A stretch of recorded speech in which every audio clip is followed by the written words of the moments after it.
that right. I'm at Brentwood RC Raceway back again.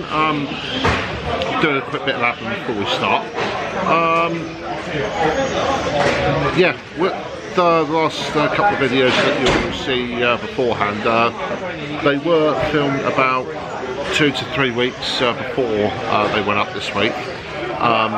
Primarily because things going on behind the scenes with home and that, I haven't really had the time to get them done and up straight away, so that's the reason those videos haven't been up as and when they should be, and apologise for that.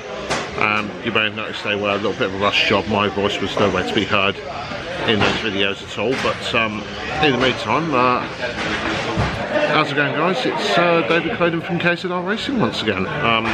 First time I've been on camera for a while, but yeah, as you saw in the video, and as you can see right here, I'm racing a Reliant Robin.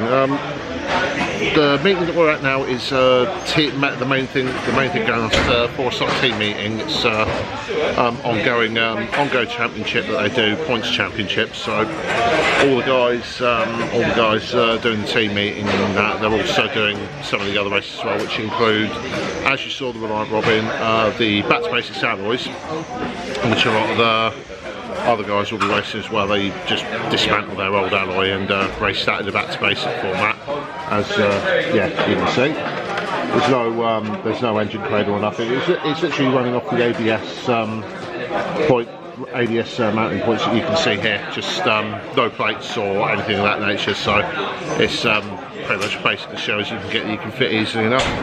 And the drift cars as well, you will have probably seen in the last team meeting video that I did here.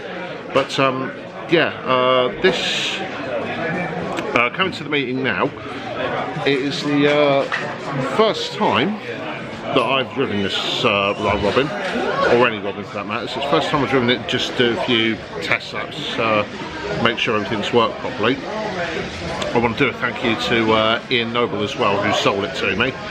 Sold it on Facebook, had it come up on Facebook as soon as it was available, and he was in my local area doing another meeting at Iceni. I wasn't available that weekend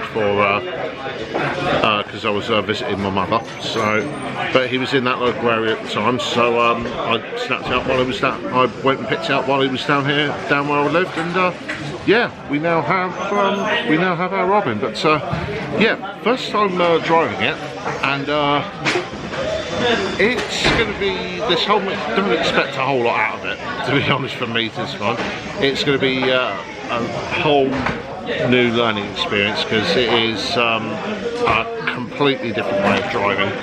The lack of wheel, obviously, it's going to take a while to get used to it. So, like I said, don't expect any miracle work out of me on that front. But hopefully, now that the battery issue has been sorted out in the control for the Back to Basics alloy, hopefully we won't keep having any problems of it going off on its own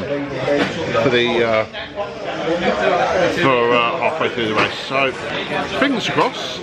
Hopefully we'll get a good meeting out of that. This is the second round of points, I believe. The last two meetings you were saying, first round was the first time that Brentwood have done it, Back to Basics. This Back to Basics variation of alloys, and that was a non-points round. And then the second one was a points round. So I'm hoping now we got that issue sorted out of the way, we'll be able to actually have a good meeting with it. And on the flip side, you'll get a laugh out of me making an idiot of myself in the Robin.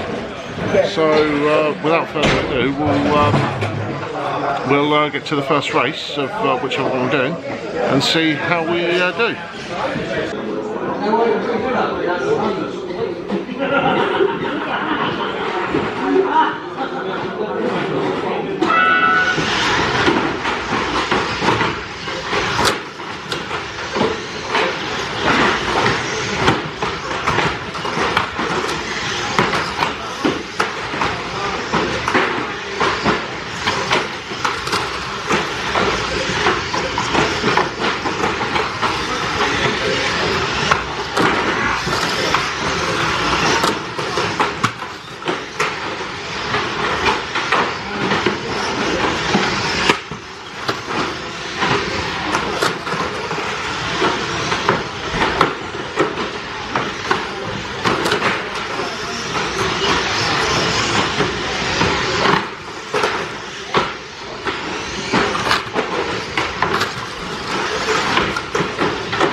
Alright guys, that is the end of my first Reliant Robin racing experience.